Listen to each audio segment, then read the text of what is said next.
권태와 무기력의 나이, 65세 이후의 삶, 공헌과 성취를 향한 새로운 기회. 현대사회는 빠르게 변화하고 있습니다. 평균 수명은 80세를 넘어섰고 일부 국가에서는 90세까지도 일반화되고 있습니다. 이러한 변화는 우리에게 전통적인 생애 주기를 재정립할 필요성을 제기합니다. 65세라는 나이는 더 이상 삶의 마침표가 아니라 새로운 출발점으로 인식되어야 합니다. 그러나 현실적으로 이 시기를 맞이한 많은 사람들이 흥미와 열정을 잃고 권태와 무기력에 빠지는 것을 목격할 수 있습니다. 더 이상 배우거나 도전하지 않으며 자신이 사회적으로 필요하지 않은 존재라고 느끼는 이들은 쉽게 우울감이나 고립감을 경험합니다. 이는 단순히 개인의 문제로 끝나지 않고 가족과 사회 전반에도 영향을 미칩니다. 따라서 65세 이후의 삶을 어떻게 준비하고 관리하느냐는 개인의 행복과 건강뿐 아니라 가족과 사회에 있어서도 매우 중요한 문제로 떠오르고 있습니다. 65세를 맞이한 사람들은 은퇴라는 과정을 겪으며 삶의 중대한 변화를 경험합니다. 직장에서 퇴직하면서 자연스럽게 사회적 역할이 줄어들고 이는 정체성과 자존감의 위기로 이어질 수 있습니다. 과거에는 65세를 삶의 마지막 장처럼 여기는 경향이 강했지만 이제는 삶의 새로운 시작으로 인식이 변화하고 있습니다. 이는 다음과 같은 사회적, 개인적 요인에서 비롯됩니다. 첫째, 평균 수명이 연장됨에 따라 65세 이후에도 최소 20년 이상의 시간이 주어집니다. 이는 단순히 여유롭게 보내기에는 너무 긴 시간입니다. 단순히 기다리는 삶이 아닌 의미와 가치를 만들어내는 새로운 시간이 되어야 합니다. 둘째, 현대 사회는 지식과 경험이 풍부한 고령 인재들의 참여를 필요로 합니다. 퇴직 후에도 기여할 수 있는 기회는 곳곳에 존재하며 이들의 지혜와 통찰은 젊은 세대에 가르침을 주고 사회에 긍정적인 영향을 미칠 수 있습니다.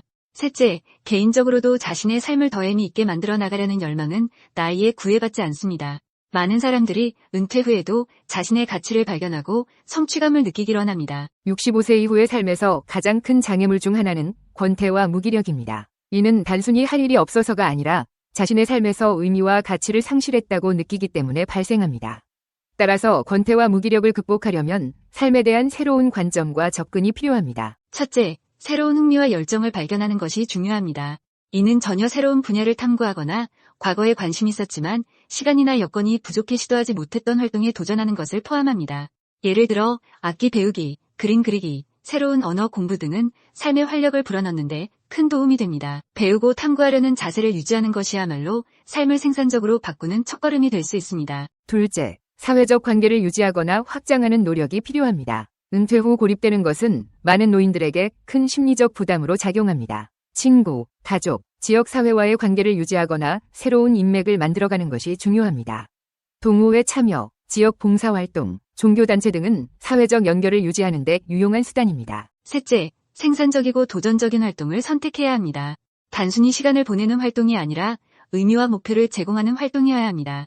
예를 들어 창업, 비영리 단체에서의 활동, 멘토링, 글쓰기 등은 자신감을 회복하고 성취감을 느낄 수 있는 좋은 기회입니다. 65세 이후에도 사회에 공헌할 수 있는 방법과 영역은 무궁무진합니다. 이 시기의 공헌은 단순히 경제적 활동에만 국한되지 않으며 다양한 형태로 실현될 수 있습니다.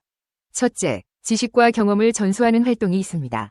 오랜 직장 생활이나 개인적인 경험을 통해 축적된 지식과 지혜는 귀중한 자산입니다. 퇴직 후에는 이를 후배나 젊은 세대에게 전달하는 데 집중할 수 있습니다. 멘토링, 강의, 워크숍 등은 지식을 나누는 훌륭한 방법입니다. 또한 자신의 이야기를 정리해 책을 집필하거나 블로그를 운영하는 것도 좋은 선택입니다. 둘째, 새로운 커리어를 시작하거나 도전하는 것도 가능합니다. 많은 사람들은 은퇴 후 전혀 다른 분야에서 성공을 거두고 있습니다. 농업, 예술, 요리, 사회적 기업 등은 65세 이후에도 충분히 도전할 만한 영역입니다. 특히 창업은 자신만의 가치를 창출하고 경제적 수입을 얻는 동시에 사회에 기여할 수 있는 기회를 제공합니다. 셋째, 봉사와 나눔을 통해 사회적 역할을 지속할 수 있습니다. 비영리 단체에 참여하거나 자원봉사에 나서는 것은 다른 사람들에게 도움을 주는 동시에 자신의 삶에 큰 보람을 느끼게 합니다. 더불어 이러한 활동은 사회적 연결을 유지하고 자신이 여전히 필요한 존재임을 느끼게 해줍니다. 65세 이후의 삶을 풍요롭게 만들기 위해서는 몇 가지 핵심 요소를 이해하고 실천해야 합니다. 첫째, 목표를 설정하고 꾸준히 실천하는 자세가 중요합니다. 구체적인 목표를 세우고 이를 단계적으로 이루어가는 과정은 삶에 활력을 불어넣고 동기부여를 제공합니다. 둘째, 신체적 건강과 정신적 건강을 관리하는 데 집중해야 합니다. 노년에는 건강이 가장 큰 자산입니다. 규칙적인 운동, 균형 잡힌 식단, 충분한 수면은 신체적 건강을 유지하는 데 필수적입니다. 또한 명상이나 독서를 통해 정신적 건강을 유지하는 것도 중요합니다. 셋째, 가족과의 유대를 강화해야 합니다. 가족은 가장 중요한 지원 체계이자 정서적 안정감을 제공합니다. 후손들에게 사랑과 지혜를 전하며 그들과의 관계를 돈독히 하는 것은 노년에 큰 만족감을 가져다 줍니다. 결론으로 65세 이후의 삶은 단순히 남은 시간이 아니라 삶의 진정한 가치를 재발견하고 실현하는 시기입니다. 이 시기를 어떻게 준비하고 보내느냐에 따라 삶의 만족도와 행복감은 크게 달라질 수 있습니다. 새로운 도전을 두려워하지 않고 삶에 대한 열정과 흥미를 잃지 않는다면 65세 이후에도 자신과 가족, 그리고 사회를 위해 귀중한 공헌을 할 수 있는 기회는 무궁무진합니다. 나이는 단지 숫자일 뿐 당신의 열정과 목표가 삶의 방향을 결정합니다. 65세 이후의 삶을 가치 있고 의미 있게 만드는 것은 바로 당신 자신입니다. 새로운 도전을 시작하고 삶의 열정을 불어넣으며 당신이 세상에 어떤 흔적을 남길 수 있을지 지금부터 그려보세요. 후반기의 인생은 새로운 기회의 장입니다. 당신이 누구인지, 무엇을 할 수 있는지를 다시 한번 증명할 시간입니다. 65세 이상 고령 인구 약 1000만 명, 베이비 부머 노년기 복증. 대한민국의 고령화 현상은 사회적, 경제적 변화를 촉진하며 실버 산업을 포함한 여러 분야에서 새로운 기회를 창출하고 있습니다. 베이비 부머 세대의 고령화는 이러한 변화의 주요 동력 중 하나로 그들의 요구와 기대를 충족시킬 수 있는 다양한 서비스와 시설의 개발이 요구됩니다. 이는 고령 사회를 맞이하는 우리 모두에게 새로운 도전이자 기회이며 미래를 위한 준비의 일환으로서 신중하고 체계적인 접근이 필요한 시점입니다. 1. 고령화 현상의 급격한 진행. 대한민국은 전 세계적으로 비교해보아도 매우 빠른 속도로 고령화가 진행되고 있는 국가 중 하나입니다. 특히 6.25 전쟁 이후 태어난 베이비 부머 세대가 2020년을 기점으로 본격적으로 65세 이상의 노년기에 진입하기 시작하면서 고령 인구가 급속도로 증가하고 있습니다. 이러한 현상은 젊은 세대의 인구 증가 속도를 크게 앞서고 있으며 이는 출산율의 지속적인 감소와 밀접한 관련이 있습니다. 2. 국위 고령자 수의 폭발적 증가 예측. 2020년에 75세 이상 국위 고령자 수가 350만 명이었던 것에 비해 2035년에는 이 숫자가 약 900만 명에 이를 것으로 예상됩니다. 이러한 추세는 건강보험에서 노인에게 지급되는 요양급여 비용의 지속적인 증가와 함께 국가적인 차원에서의 대응 필요성을 시사합니다. 3. 실버 산업의 급성장. 이러한 고령 인구의 급증은 실버 산업, 특히 요양 서비스 산업의 성장을 촉진하고 있습니다. 2018년 8조 원 규모였던 국내 시니어 케어 시장은 2022년에는 14조 5천억 원으로 확대되며 연평균 15.6%의 높은 성장률을 기록하고 있습니다.